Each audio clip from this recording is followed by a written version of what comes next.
Welcome back for another installment of Fellowship of the Rink. Episode 10 here, we have the Minnesota Wild season wrap-up.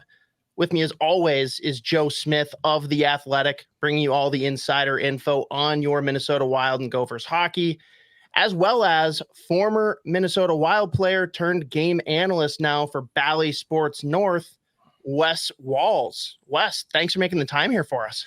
Yeah, anytime, guys. Thanks for having me, Joe, Scott. I've listened to your podcast here over the last few months. You guys are doing a great job. Keep her going. Thanks.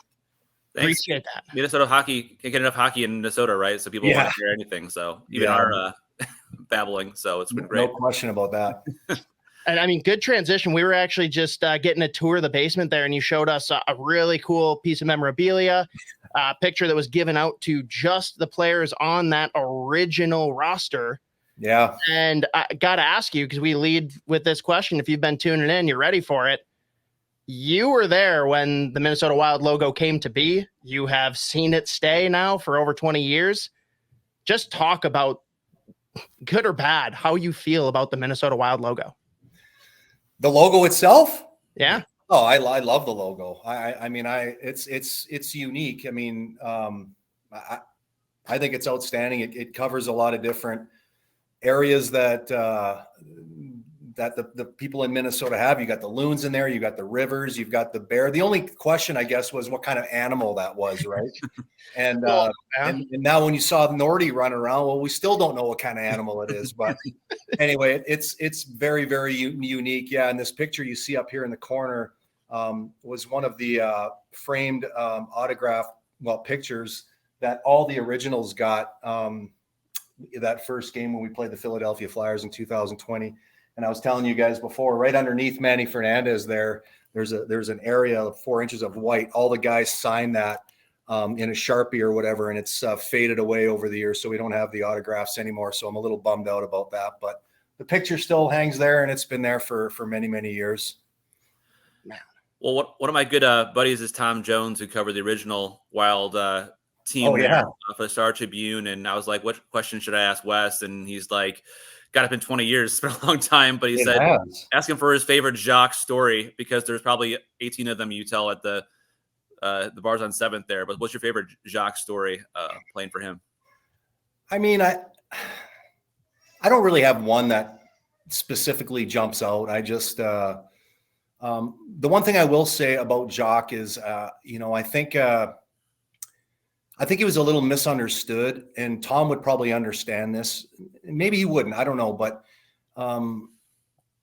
sometimes he was misunderstood as maybe sometimes being standoffish or arrogant, maybe away from the rink.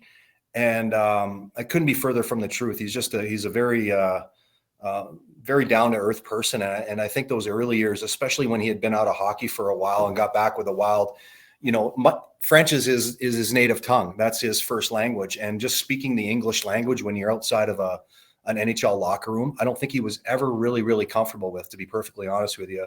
And so sometimes I think he gets kind of a bad rap about, how he is. I mean, we knew who he was in the locker room, and that's all that really, really mattered. But, I played 17 years all over the world with different coaches, and, Dave King and Scotty Bowman and, Jacques Lemaire. I mean, I had a lot of great coaches over the years, and there was no better bench coach that I've ever been around, and a guy that got players on and off the ice, and he had everybody buy in, and he had this unique way, guys, of just making you feel like even if you played 7 minutes a game, that you were the most important guy on the team, and if you didn't play great tonight, we weren't going to win. That's basically how he made you feel, and he was just an unbelievable coach, and well ahead of his time. Yeah. And I mean, we've seen coaching be pretty polarizing now, with some of the guys that have made a huge difference for their teams, some that have been looked at as kind of taking their team down. We only got half a season of it, but what do you think about how John Hynes has come in and worked with this group? I like how Coach Hynes goes about his business. He's very, and again, there's no way to know for sure until you're in the locker room sitting and playing for him. But he sounds to me like he's a very detailed, orientated coach. And it sounds to me like he's quite demanding too. And I'm a big fan of, holding players accountable and also being fair. And I think most coaches should be judged. Obviously the talent level is different on every team around the NHL with the cap world and, dead cap money and all these things. But I usually judge a team by how hard a team plays. And, for me, I think John coached 61. I think his 62nd game is going to be tonight here against the Seattle Kraken. And I honestly, guys, I can count on one hand the amount of stinkers the Wild played. So that's a testament to what John has brought to the table. And I've had a chance to talk to him off camera just a little bit, just to get a better sense of who he actually is. He's this hasn't been easy for him too. He's a very devout family man, right? He's got kids that live back in Nashville, and being away from his family this year has not been easy. I can only imagine. And, obviously the Wild are not going to make the playoffs this year. He's going to get a chance to see his family sooner than later. But, coming in next year, guys, as a new head coach, the players are going to know exactly what to expect next year. There's going to be no surprises. He's been here for 60 games. And one area in my estimation that has got to get figured out sooner than later, it's been 2 years in a row, is the Wild have got off to awful starts 2 years in a row. First 19 games this year, three wins in regulation cost Dean Evason his coaching job. The season before, five wins in regulation in 17. It's been back-to-back seasons where the Wild have been, and obviously we dug ourselves out of the hole last year, but this year just we're unable to dig ourselves out of the hole. So I wouldn't be surprised, and I don't know what kind of training regimen the Wild are going to have, but there's going to be a greater emphasis, in my opinion, on guys making sure that they better be ready to start the season. And that's going to mean testing, physical testing, skating testing. When guys get in, there's going to be a lot more testing, I think, than what we've seen under Coach Evason. So it's an area that's got to get figured out because the Wild have just dug themselves in too big of a hole early in these last two seasons. Well, it's interesting you say that too, because I talked to Dean when it's like the preseason golf tournament. All the guys were there, and he had mentioned knowing how important the start would be for the whole group. And he's like, we're going to do more game like scrimmages and training camp and practices. And like, he knew like, hey, maybe up to a slow start last year, let's fix it. And it didn't work, obviously, for maybe a number of reasons. But I don't know if you could get a sense of why the start was such a rough one. I know when Kaprizov's struggling, the whole team kind of struggles, but anything you get a sense from that start that really kind of they couldn't recover from? Well, goaltending's been a big issue. I remember 2 years ago, I think we gave up 3 touchdowns in the first 3 games. And lost all 3 games. Now all of a sudden, you're playing from behind to start the season. This season, you go into training camp, you're excited about the season to start. And unfortunately for Dean, like, you lose Jared Spurgeon. Like, I mean, you couldn't have drawn it up any worse. I mean, the Wild's best defenseman. You're excited about getting everybody fresh, and then to lose him at the beginning, at the last couple of days of training camp was a gut punch to this team. And then the fact that they didn't get off to a great start was, kind of magnified everything. So listen, obviously goaltending's been a big issue here so far this year too, but it was a roller coaster ride for the season. You just look at how, I mentioned Jared Spurgeon, and then all of a sudden the coaching change came, 11-3. And you guys have talked about this ad nauseum. So has everybody else. Get off to a great run under Coach Hynes. And then all of a sudden went up to Winnipeg for a back-to-back right around the new year, and lost both of those games, and a bunch of guys got injured. Some of our best players then went on a stretch where we won 1 in our next 10, and that kind of put us in a bit of a spiral. Then we come, we were flatlined there for a while. Then we got off the mat again, and after the All-Star break, played unbelievable. I think coming out of the All-Star break, guys, we were 7 points behind St. Louis. We rattled off, I think we were 7-1-1 the first 9 games after the All-Star break, and I think we lost ground. I think we were actually 8 points behind because Nashville had not lost a game, right? And I mean, obviously I was a player, but that sometimes can be devastating too. You can't play any better than what they played. But at the end of the day, the Wild didn't win enough games to make the playoffs. Those couple games, Joe and Scott, I don't know if you agree with me, but right before the All-Star break, those 2 games, Anaheim and Nashville, right? Yeah, whatever the 2 games were, right before the All-Star break, that they had leads in the third period, those hurt. Those were really, really tough ones to lose for sure. And like you mentioned, the Spurgeon injury was brutal, but also, showed us Brock Faber is able to do in a number one defense pairing role. So that obviously showed something in terms of growth. But it'd be easy for Bill Guerin to step up there at interviews and be like, hey, it's a lost season, guys. You had all these injuries, couldn't recover from. We all talk about the salary cap hits that they don't have. No depth there, not enough depth to make up for the injuries that they had to big players. But from you as a player and a former coach to under the hood, like, what is other than the injuries, the main reason why, we're doing this wrap-up podcast today in mid-April versus, early May? Well, I think the exit meetings are all going to be about everyone, like whatever just happened this past year, everyone's got to be better. We haven't not made the playoffs 2 years in a row in a long, long time, back when I was playing in those early years. But, it doesn't matter if you're Brock Faber or Marco Rossi or Matt Bolt. I mean, it doesn't matter what player you are. You have to be a little bit better. You're going to have to train a little bit harder this summer than you ever have. You can't just expect to do the exact same thing and think that it's going to be enough to make the playoffs next year. Obviously, the Western Conference is very tight, very difficult. The injuries, there's no question. No one can tell me that the injuries didn't play a significant role in the reason that the Wild didn't make the playoffs. The following season, we for the most part were pretty healthy. So losing those guys was very important, and obviously the cap situation. And I don't have to tell you guys this: when you're playing with your arm tied behind your back every game for 82 game schedule, it takes its toll on you after a while. It really, really, really, really does. So. And the Wild don't have that luxury next year of going out and finding help on their bottom 6. I mean, they're going to have to try their best. The one area I think the Wild really need to improve on is to take care of that bottom 6. I think we had a chart. One of our last broadcasts was staggering. I think the players that have played 14 minutes or less for the Minnesota Wild this year have scored 41 goals in almost 500 games. That tells you that think about this, as far as secondary scoring or lack of secondary score, 1 out of every 11 games, 6 or 7 guys that are in the lineup are scoring a goal. So there is no secondary scoring.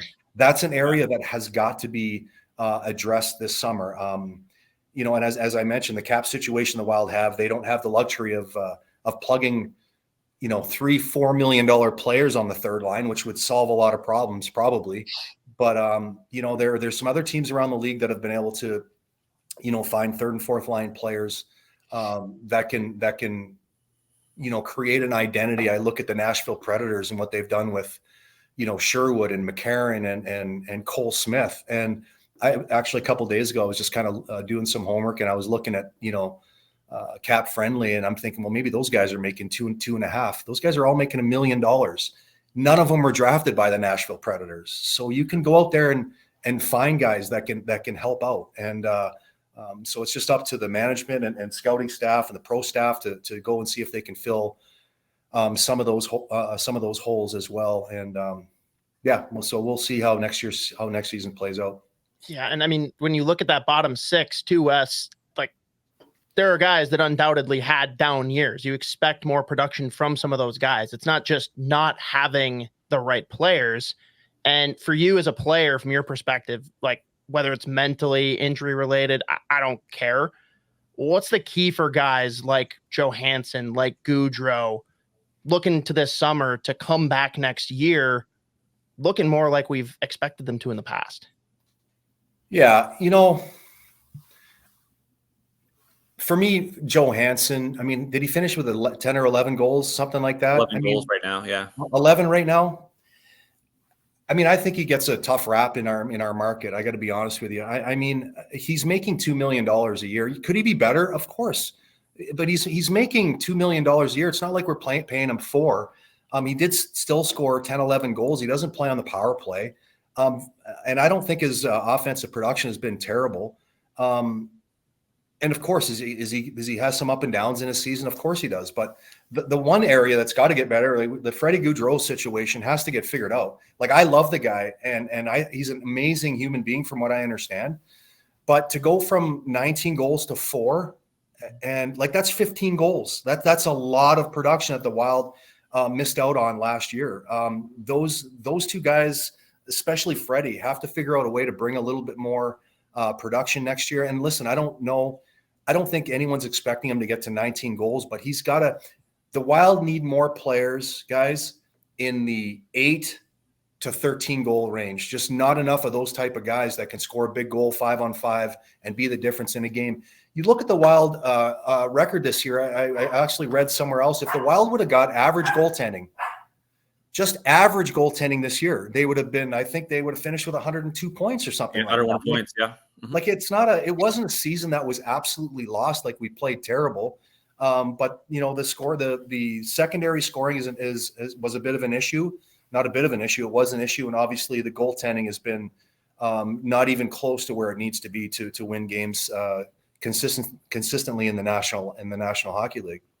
Well, as a guy who was a coach in the NHL too, you can always attest to how coaches are always smarter when they have good goaltending, right? Like John Cooper would joke to me, like, he had Vasilevsky and Bishop back to back. All of a sudden it's a pretty good run for them over a 12, 13 year period. But in your estimation, I know it's not an easy answer, but what tandem would you go in next season with, if you had the choice? And obviously we know Marc-Andre Fleury is signed for 1 year at 2.5. So he's going to be playing, whether it's 30 games or 40 games, probably 40 games or less at this point in his career. But what would be your tandem going next year? It's an easy answer. If Gus plays like they did last year, then I'll take Gus and Marc-Andre Fleury. Thank you. That would be the answer. But that's part of the problem. We don't know who Philip Gustafsson is. Was he the goaltender we saw 2 years ago that had an unbelievable run for 4 years? Or was he the goalie that finished with a .985 save percentage and was very inconsistent in his play after he signed a new 3-year contract? Like, who is he? We don't know. Who is Wallstead still? He's played 2 years in the American Hockey League and only 3 games in the National Hockey League. So I don't know how it's gonna shake out. Obviously, with bringing Marc-Andre Fleury back, you have the option of having a mentor here that is going to play that's going to be a Hall of Famer, has been there, done that.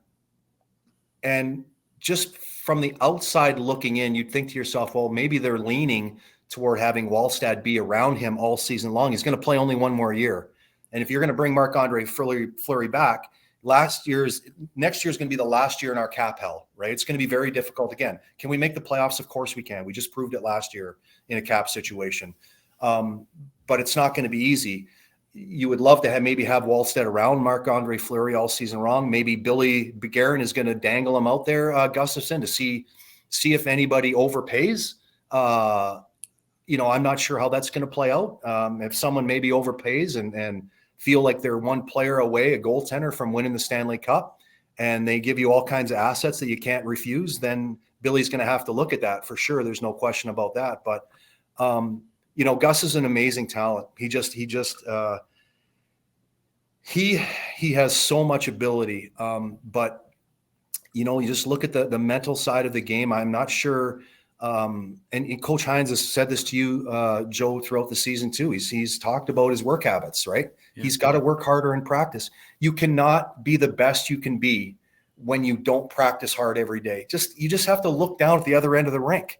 That's the bar right down there at the other end of the rink over all the players. That's the bar down there. You should be following that guy in his lead and everything he does. What does he eat? What's Fleury doing after games? Is he going to bed? When's he getting up in the morning? Like, I would just follow that guy around and try to figure out what he's doing. But I'm not sure that is the case right there. So that's the situation that management probably has to look at. Listen, they have management and the coaching staff. They spend 8 straight months with all these players. They understand them better than I do. Of course, I'm a broadcaster. I'm around the team a little bit, but I'm not in the back rooms. I don't see everything that goes on, but I can hear enough from some of the buzz from the coaches and things he's just got to be a little bit better And if he figures out that side of the game, the taking care of his body and building a foundation on stone instead of sand. So when things do go bad, because they always do as a goaltender, you're going to go through stretches where you struggle. You can always go back to your foundation and build from a foundation of rock. And that's how you build your confidence. If you don't have that work ethic in the back of your mind when adversity comes, then all of a sudden your mind starts to play games with you. And when you're a goaltender and your mind's starting to swirl, not a good thing. Not a good thing, because that's a very difficult position to play. Yeah, very, very tough. And I'm playing devil's advocate here because I don't think there's anyone that's sitting here like upset that Marc-Andre Fleury is back next year. I'm certainly not. Is there any element that concerns you, though, about this being like the Kobe Bryant-esque farewell tour, like a full season where everyone knows this is Marc-Andre Fleury's last go-around? Does that have positive or negative impacts on a team?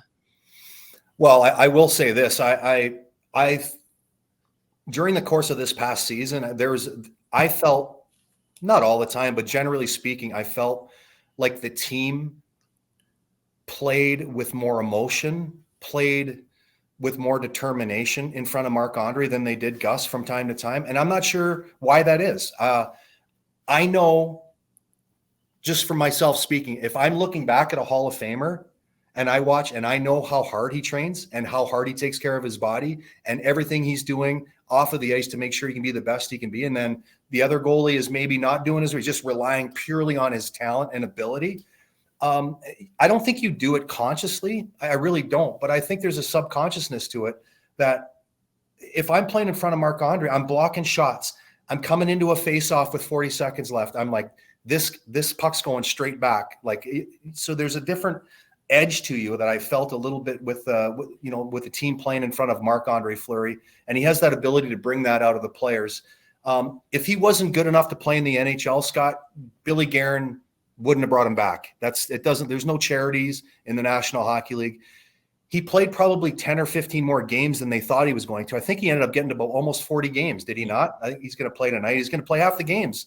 That's not where they expected him to play. So, look, he's an unbelievable player. He's had an incredible career, and in a perfect situation next year for me, in a perfect situation, Gus finds his game, trains like a dog, comes in at training camp, and is lights out. And we see the Gus that we've seen the previous year as he figures something out. He plays 60 games. He plays 65 games. Marc-Andre Fleury had a great season as a backup. He put up like 90 save percentage. What more can you ask from a backup goaltender making $2.5 million? He holds his part. And then Wallstead maybe plays the whole season in the American Hockey League and gets an extra year of getting everything polished up down there. So for me, that would be the perfect scenario. Again, I don't know how everything's going to play out in the summer. Billy could be sitting around having a margarita on the beach with his beautiful family and get a call from a GM and everything changes. That's how it works. I know you're obviously a tremendously talented penalty killer in your career, and I think you still lead the team in shorthanded goals, like the whole franchise history, I believe, in the history books there. You look at the PK, it's one thing that has to be fixed. The last couple of years, it's been an issue from a like X's and O's standpoint, or maybe it's personnel standpoint. Like, what has been the biggest issue that you watched with this group? Because the PK coaches has changed from Bob Woods to Dwyer. They've probably tweaked a little bit here and there. What's the biggest issue that needs to be fixed when you look at the penalty kill?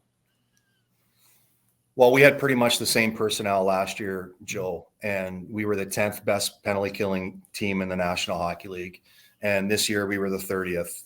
Goaltending, again, I hate to keep coming back on harping on one thing, but the goaltending was just not up to par. It wasn't where it needed to be. That played the biggest role in the reason why the penalty killing was not great. Part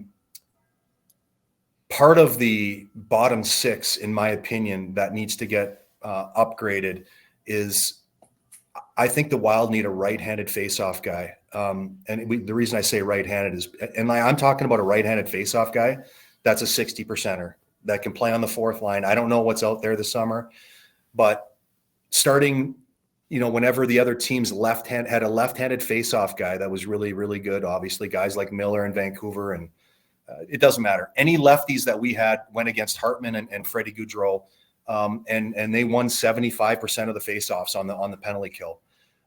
So I think we need an upgrade in that situation. Ryan Hartman can play wing; he doesn't have to play center. You've got Ek, who can take faceoffs on his left side on the penalty kill, but when the other team has the decision on what side they want, if you know they're going to have a lefty out there, if we can put over a guy who's a 65% guy in the faceoff circle as a right-handed player, and you can pay him $1.5 million a year, you win that faceoff, you're going to get it down the ice. I mean, way too often, guys, we lost. I mean, how many goals did we give up?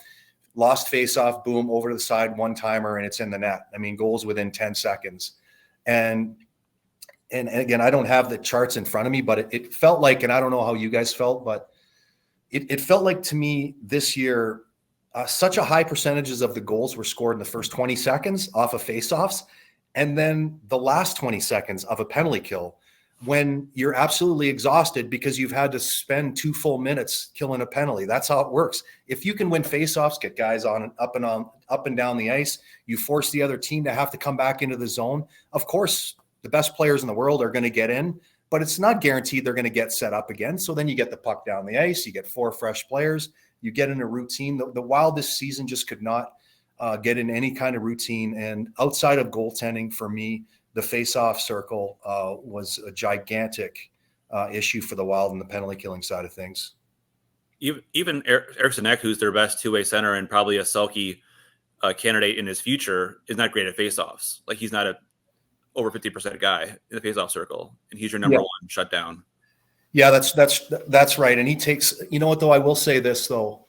So if we had a high-end right-handed face-off guy that would take more face-offs on his right side, then Ek wouldn't have to take those face-offs. You know what I'm saying? And then all of a sudden Eriksson Ek would be a 52, 53% guy. Mm-hmm. You know, Eriksson Ek is taking like somewhere in the top 10. He's taken the most face. I think Anthony had a chart during one of the broadcasts. I think he was the only face-off guy that was under 50% in the top, like the most face-offs taken. I think a top 10. I think he was.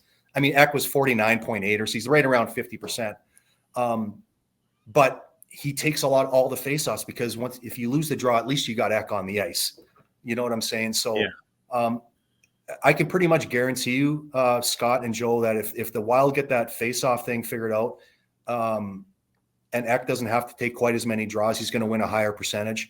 And he's not going to have to play 21 minutes a night or 22. He may be able to get by with 19 and a half, 20, which will have an impact on the game. Especially, we talked about those games they lost late in the third periods. I mean, you're overplaying a lot of guys because, you're losing faceoffs, and you got to have certain guys in certain positions. So that's another area that the Wild got to work at. Yeah, another guy I'm curious to ask you about that's not say polarizing, because I think he's a great kid and had a tremendous year as a rookie, is Marco Rossi. And we all saw where he was last year and how hard he worked last summer to put himself in position to have this kind of a breakout rookie year, right? If not for Faber and Bedard, he'd be in a Calder Trophy top 3 finalist conversation. But if you're looking at a guy you want to build around as a top 6 center the next 10 years, do you feel he's a guy that is that or can grow into that? Or are there still maybe some areas where he can develop to where the jury's still out on something like that? No, there's definitely room to grow in his game for sure. There's room to grow. And in the one area that I think he's got to get a little bit, he's got to focus a little bit more on is he's got to be a little bit more assertive in his game against bigger teams, against some of the better teams, heavier teams. That's one area he's got to get better at. But so that he's far from a finished product. 2 years ago, he never played a game. Like, that's the other thing I got to remind people from time to time. You know, when we started the season, think about the amount of pressure that was on Marco Rossi. I don't think people knew, can he play in the league? The season before he had 19 games, he had 1 assist. I think a lot of people were like, can he even play in the league? And I was one of them. I got to be honest. I don't know how this is going to play out, but he's going to get thrown into a top 6 role because we have no choice. He's going to get played in the top 6. And he answered the bell. He answered the bell. He had 21 goals, finished with 19. Only Kirill Kaprizov had more even strength goals, 19 even strength goals. Is it a perfectly finished product right now? No. And maybe I have a bit of a soft spot for guys like Marco, because when I come into the league with the Boston Bruins, when I was 20 years old, I had no business being in the league. I should have been in the American Hockey League. And the first 4 years of my career, much like Eck and, Marco Rossi, these young guys, just trying to figure it out. I couldn't figure it out. I had to go over to Switzerland to try to figure it out. So the fact that, I got a soft spot in my heart for guys like Marco Rossi that are trying to figure it out. And the reason I have a soft spot for him is because I know how much he cares, and I know how hard he worked, and I know what he went through with the COVID situation. And for him to get 21 goals this year was truly a remarkable feat. The fact that he's playing in his 82nd game this year, and I can tell you this from experience too, his body, there were times during the season where he'd go with a 10, 15 game stretch where he was pretty darn quiet. And I can promise you, he had absolute dead legs, like where his body has never been through this. He has never played more than 56 games in a when he played junior hockey or when he played pro hockey, even in the American Hockey League. So I'm telling you, when he got to game 60, 65, even 50, because in the NHL, you're playing against guys that outweigh you by 15, 20 pounds. You're leaning on guys in the corner.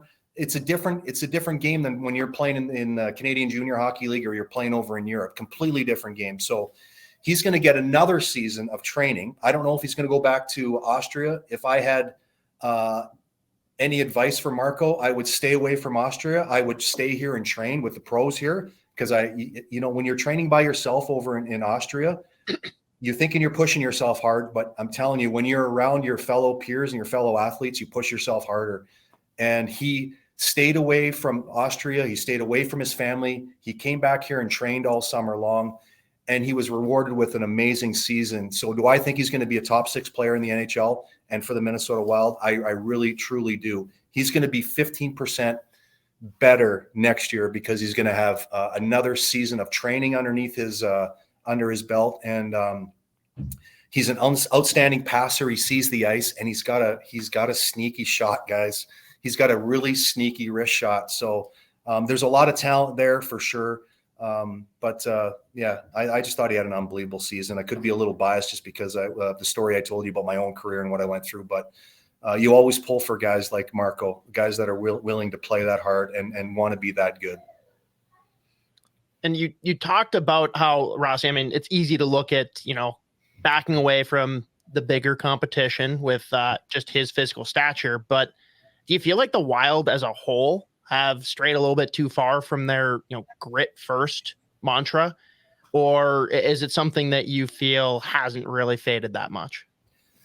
I don't know if, I don't watch Marco Rossi and think that he's scared out there. I don't think that. I just think against some of the bigger teams, he gets muscled off some pucks in certain areas, especially as the season went on, perhaps as he's getting a little tired. Marcus Foligno was obviously playing injured again all season long, and the proof's in the pudding, had to have surgery. When Foligno's on top of his game and he's steamrolling 6-7 guys a game, and I think that makes everybody in the locker room feel bigger.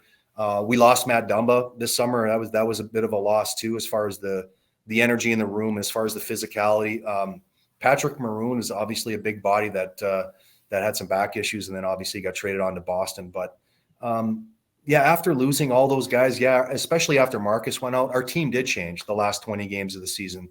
I mean, I don't know who we played about 5 or 6 games ago. I was doing the pre and post, and I saw we didn't have a hit after the first period. Like the hits were like 8-0, and I don't know if I'd ever seen that before. So our team changed for sure down the stretch, and we weren't as big and as heavy as some of the other teams we were playing against. But again, not having Marcus there, and Maroon had moved on, so I'm sure some of those areas too will be addressed this summer too. Getting Bogosian back next year is going to be huge. Obviously, he's a big, strong defenseman, and So anyway, there's definitely some bright areas and a lot of positive areas to look at too with this Minnesota Wild team going forward. It's that time again. Keyboard Warriors, brought to you by our great friends over at Barrel Theory Beer Company. Again, we address all of your hottest takes and, some of our own as well. But please do make sure, even though we do have the end of the Wild season here, does not mean that it's the end of Barrel Theory season, the most versatile summer beer, whether it's something that you need to refuel while you're out mowing the lawn, need a good boat beer. Maybe you just need something to drink while you're sitting inside watching the playoff hockey that the Minnesota Wild will not be partaking in. Make sure you get out, whether it's at your nearest liquor store that carries Barrel Theory or getting out to the tap room where all summer there will be different food offerings, different events, great beer releases. Check them out. Yeah, I was wondering if you had any hot takes for us. I know we have a few of them on our own, but you said you might have something that we can kind of tackle here. We always do a segment every podcast from Barrel Theory, our friends there, get some hot takes from fans and some subscribers and listeners. So I figure you might have one.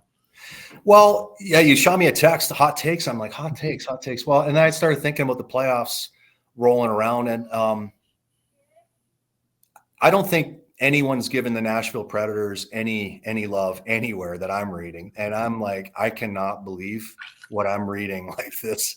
Like, I promise you right now, the Vancouver Canucks sitting in that locker room they're thinking about who they have to play in the first round. And they're like, oh my goodness. And we saw firsthand what Nashville can bring to the table with the size of their team, the depth they have in their lineup. And I think about their fourth line guys, their fourth line with Sherwood and Smith and McCarron. They remind me of Eck, Foligno, and Greenway, the identity line. And that's their fourth line. Guys like Novak and Evangelista have stepped up and been scoring here since the All-Star break. Their top line's unbelievable. They got this guy named Roman Josi, who's pretty good. Ryan McDonough and Luke Shen, and just big, heavy guys. And they got an unbelievable goaltender. I can't believe, like, the Western Conference is going to be amazing, and I can't wait to watch it. It's just going to be amazing hockey to watch. And I just am listening to all the national pundits everywhere talk about how Vancouver is going to beat Nashville. I mean, there's a few people that are talking about Nashville giving them a run, but I really do think that Nashville is they're going to do some damage. They're going to knock off Vancouver in the first round, and then who they're going to get in the second round, I'm not sure. And then Andrew Burnett, a guy that I played with, obviously, in that picture back right up there, but he's an unbelievable coach. And he obviously a couple years ago when he got let go there after he was in Florida and his team won the President's Trophy, he got lost out in the second round too. That was Tampa, right, Joe? Yep. They got swept by Tampa, and that's the reason he got let go. So this is his next opportunity in the playoffs. And I know Bruno very well, very good friends with him. He's played for two of the best bench coaches that have ever coached, Jacques Lemaire, and he'll tell you that himself. This is not just me. And a guy named Joel Quenneville when he was in Chicago. So those two guys are one of the top bench coaches around. And so I wouldn't be surprised if we see that fourth line for the Nashville Predators play a lot against the number one line out there in Vancouver to try to slow them down. So it'll be an interesting series. That's my hot take. Joe, Scott, what do you think? I mean, I completely agree. I think I saw you nodding your head a lot, so I knew you liked it. I think a lot of people have dogged Vancouver a little bit too much this year. Like, I do think that they are a real team, but when you look at the style of play, and I mean, again, going back to the grit, like, there's way more of an identity to this Nashville team, whereas Vancouver, a lot of skilled players, but it's pretty top heavy. And if it turns into, I mean, just like we saw with Denver in the Frozen Four here the other week, like, if you get into that like 1-1, 2-2 type game, Nashville's winning that every time. Vancouver's looking for a boat race, and you're not going to have a lot of that with the blue line that they have. Like you said, the defensive scheme for the forwards, great goaltending. I mean, Ryan McDonough, the guy that thwarted heavily the last attempt by Burnett, he is a big piece that doesn't get talked about enough now that he's in Nashville. And I mean, to your point with Burnett playing under two of the best coaches, now his GM is, in my mind, the best coach I've seen in the past decade. So he's just got a lot that he can draw from there, but it's a team that's getting hot at the right time. We see it. I think they were the hottest team. I think they were the hottest team since the All-Star break. And Joe, obviously, you know, Ryan McDonough from your years there in Tampa. So you've watched what he brings to the table. And he's a special player, and he has he's one of those players that can just reach back in his bag and find another 10, 15%. And that's what special players do when the lights are the brightest. And that's why he's called Ryan McDonough, and that's why he's got cups. So, yeah, like I said, it's goaltending is the name of the game. And I see Saros at one end. Obviously, Demko's pretty darn good too, but I just see Saros back there, and it's the D that they can put out there, the depth and how they play. And again, you talked about the boat race, the track meet. I think it's going to be a station to station game. The Nashville's too smart to know that they can't be turning pucks over.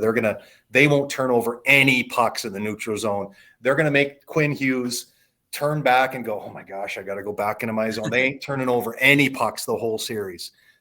So that's why, and they're just well coached. I know Bruno's a very prepared person. He was when he played, and they're going to be prepared. It's going to be unbelievable to watch. So, like, I agree. I was around McDonough to those cup runs, and he was a kind of heartbeat or like a culture guy, like the toughest guy I've ever covered, pretty much. And they're still feeling the lingering impact of having to trade him.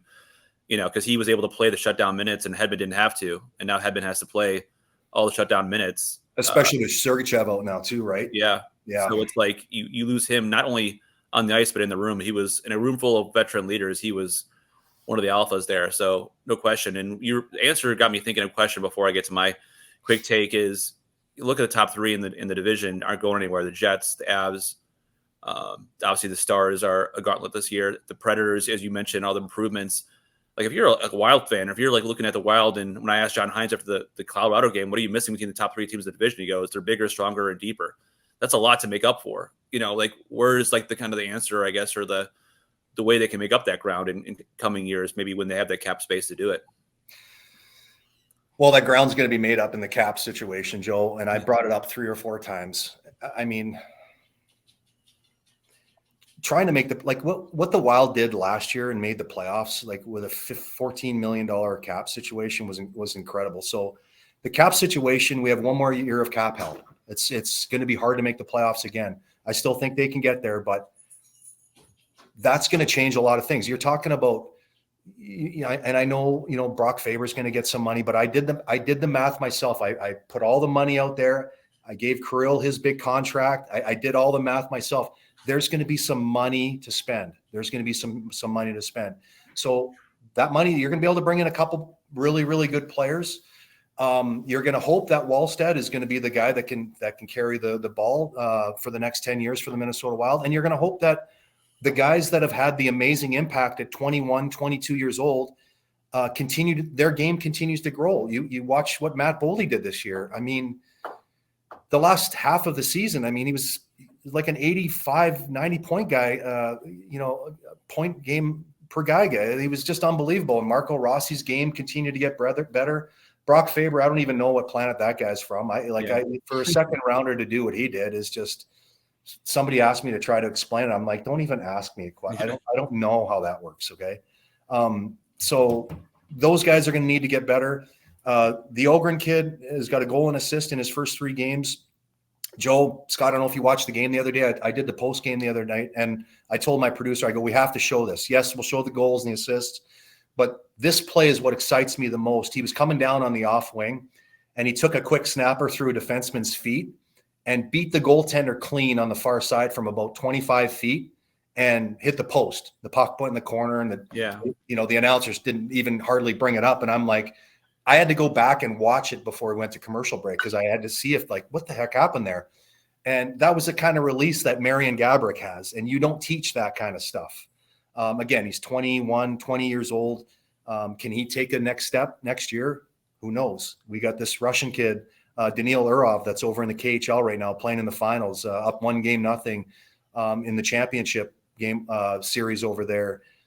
He's doing some special things. This is 2-3 years down the road. So, right now, obviously with all the players that the Wild had hurt, you had Foligno out, you've got Zuccarello didn't play a whole lot. You had, obviously Spurgeon out. So I could understand how Coach Hynes would answer that question, especially Joe. And you probably asked him right after a game when we got blasted or something like that too. The Colorado game in Denver when they well, there you go. Like that was pretty fresh in his mind too.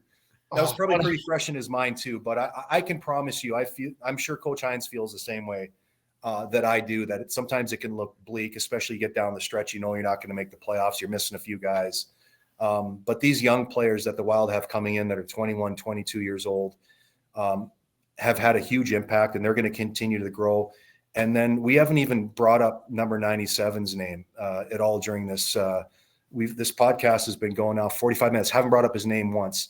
This guy's beyond special, like beyond special what he's doing. And watching, I turn the TV on every night. I can't take my eyes off him. He's doing things that I haven't seen other hockey players do. And I'm just going to be perfectly honest with you. He gets the puck in the offensive zone. There's two guys hanging on him. Like the goalie scored against LA the other night. I'm like, how did he gain 6 feet of separation from the defenseman before he banked it off? Like the defenseman was right in his pocket. Like someone smarter than me should do a study on his skating and how he's able to maneuver his feet and skate and handle the puck, because it's something that I've never ever seen before. And he's an incredible player that we hope we can lock in for a long, long time, because he's special. And obviously nobody told him that the Wild aren't making the playoffs for the last 5 games. He's been unbelievable. Yeah, it's not a hot take that he's the MVP of this team this season. And I think he's a top 10 player in the world. And all the elite players have told me that too. They feel he's one of the most special ones in the league. Well, that's good to know, Joe, because I don't have those conversations with the other superstars around the league. And you're talking about forwards, right? Obviously. Yeah, like Crosby and Kucherov, and they're like, this guy's hips are just like sick and like dirty. Yeah, so they're seeing the same thing I am. Like it's just it's not normal. It's one thing you don't like. Maybe fans take for granted sometimes watching a guy like this, like an elite. I don't say he's generational, because generationals are very thrown around too much these days. But obviously already the best player in Wild history. He's only been here 4 years, right? Just incredible to see. He wasn't an answer we needed from you this week, because we already know kind of how good a player he is and how important he is going forward. So yeah, it would certainly not be a hot take. Like my hot take is Kucherov's the MVP of the NHL this year, and I might get some flack for that, but that's. I don't even think that that's particularly hot. I don't know. I think it's pretty much like flip a coin between him and McKinnon at this point. Yeah, Scott, I'm the same way. And again, I don't watch the Eastern Conference quite as closely as I do the Western Conference.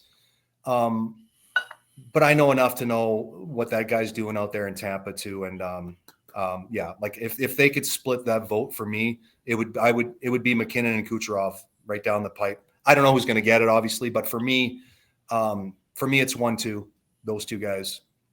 I'll go off of your hot take though, Joe, and I'll conjure up a new one.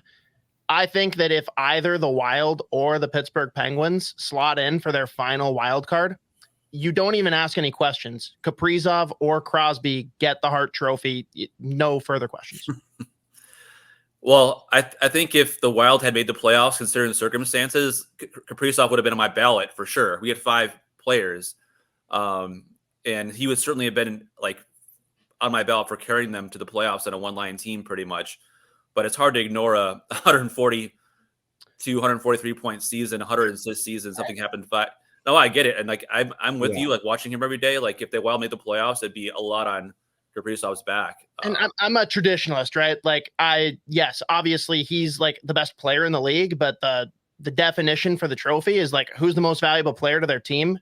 I don't know if anyone's more valuable than Crosby or Kaprizov, especially if they drag him across the finish line. And actually another guy I'll throw in that won't be on nearly enough top 3s in ballots.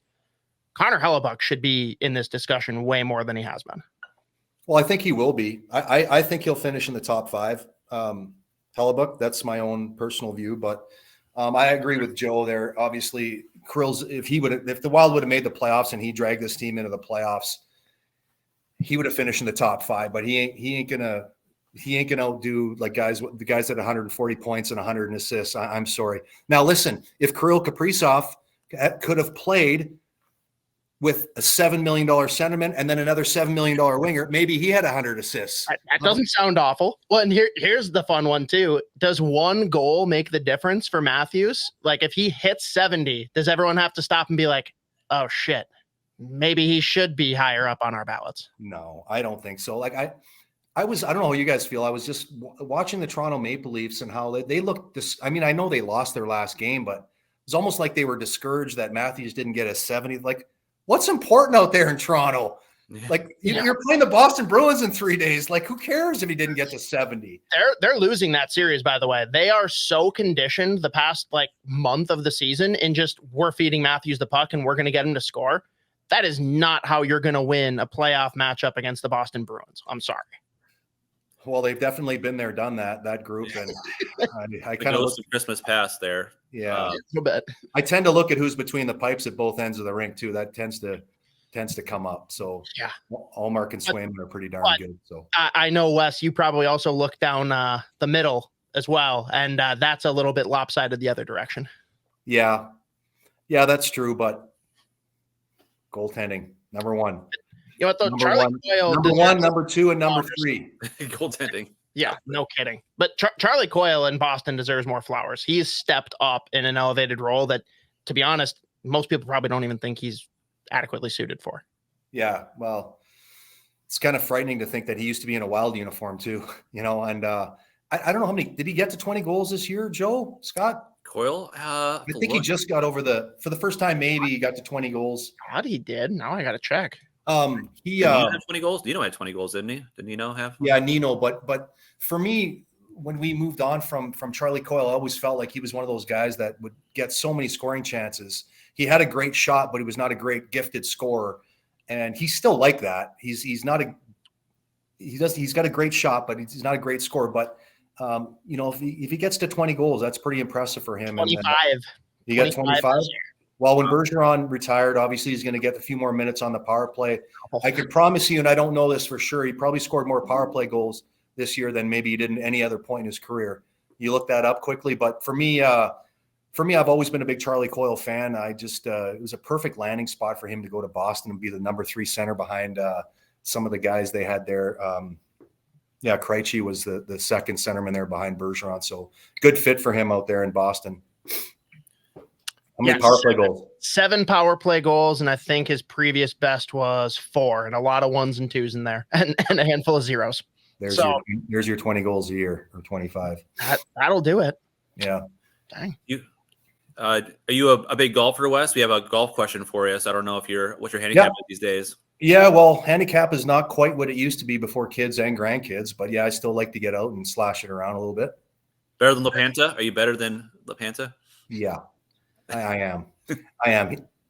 Well, I used to play a ton. I was in my 20s. I was one of those guys that played, 36 a day and then an emergency 9, and then just had to deal with your wife's wrath when you got home. So I was one of those guys. But so yeah, the golf game has taken a bit of a beating, but I've had some good battles with LaPanta. So he's really good around the greens. I'll give him that. Hopefully he doesn't hear this, so his head doesn't get any bigger than it already is. That out there, come on. No, I know he's pretty good around the greens, but I slash it everywhere. But what's your golf question? Yeah, so our Waggle golf question. Everyone, go to getyourwaggleon.com. Promo code SP10 for 10% off all of their incredible golf apparel. Who is in your dream golf foursome? This can be athletes, actors, dead or alive, whatever you got. Give me the 3 people you're bringing with. I'm an XL, by the way, in case you're wondering, with the t-shirts and apparel. Obviously, Tiger Woods would have to be right there. You put me on the spot here. You can take a second and think about it. You can talk it out. Think out loud. Yeah. You know who one of my other favorite athletes was Kobe Bryant playing basketball. So Michael Jordan, Kobe Bryant, and my hero growing up as a young boy was always Lanny McDonald. Many people probably have never heard of him on here. He was the guy with a mustache. My mom and dad, my mother went to school with him, and he sent me some pictures when I was a young boy, 10 years old. He was always my hockey hero growing up, and I've never played with Lanny McDonald. So those would be the 3. And then I would be the 4th. Yes, of course. And so is Lanny riding in the cart with you then? Lanny's riding with me for sure. No question about it. And he can tell me all the stories about how they won the cup in 1989 when I was 18 years old in Calgary growing up. And I got to go down on the Red Mile and act like a lunatic. But it was so nice to see Lanny actually win a Stanley Cup late in his career. I remember him when he played for the Toronto Maple Leafs in the early 80s when I was a young boy watching Hockey Night in Canada. And the fact that he got a chance to move out west and play for the Calgary Flames, my hometown where I grew up, and got a chance to watch him win a Stanley Cup at the end of his career was pretty cool. Man, how many holes do you think we can make it with Jordan and Kobe riding in a cart together? That just seems dangerous. Yeah.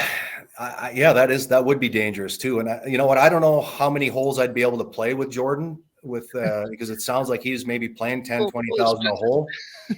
I don't have that kind of cash, but we'd have to play with for just funsies. And I'm not sure Michael would join me if that was the case. Yeah. Still be one heck of a group there. I would take that one in a heartbeat. But I didn't know if you'd want to bring your buddy Ed Jovanovski out there just to chirp him the whole game. Special Ed. That'd be a good one. Oh. Well, thanks so much, Wes, for joining us for the season wrap up for the Minnesota Wild here, and be seeing you probably at the rink either tonight or at the exit meeting wrap up day Friday, and then obviously into the summer for it. But really appreciate you jumping on and digging deep here. So yeah, I'll be down at the game here to watch game number 82 tonight up in the press box. We're not doing the game, but I'll be down there watching. So we'll connect up in the press box. Awesome. Well, thanks for joining us, and we'll see you soon. Okay. See you, boys. Thanks for having me.